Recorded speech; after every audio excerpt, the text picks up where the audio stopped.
Katie, thank you. 5:03 right now. So you could have up to $20,000 of student loans simply disappear.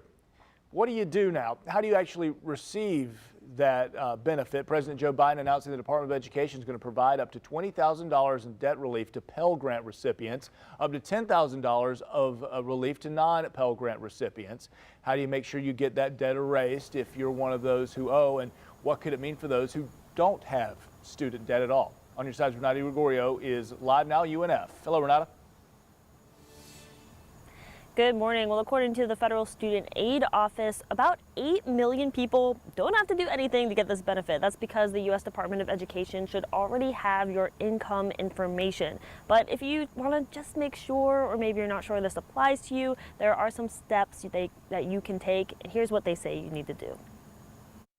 To receive the student loan forgiveness you qualify for, you must make sure the U.S. Department of Education has your income data.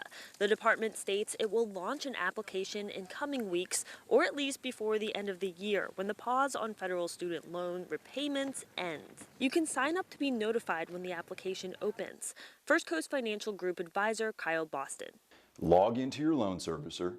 Go online, make sure that all your information is current, because they're probably going to want to contact you here pretty soon, too. Criticisms of the student loan forgiveness include it doesn't fix the root of the problem of unaffordable higher education and puts the burden on taxpayers. That money that would be taken for the student debt has to come from somewhere. You can't just decide, hey, it doesn't exist anymore. Someone is going to have to pay that. CNBC reports the National Taxpayer Union's estimate finds the cost per taxpayer to be a little over $200 a year for 10 years. According to Wharton School of the University of Pennsylvania's budget model, forgiving student loan debt will cost between $300 billion and $980 billion over 10 years.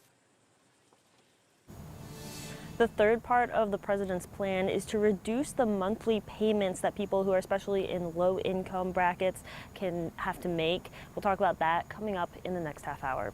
Live at UNF, Renata Gregorio, First Coast News on your side.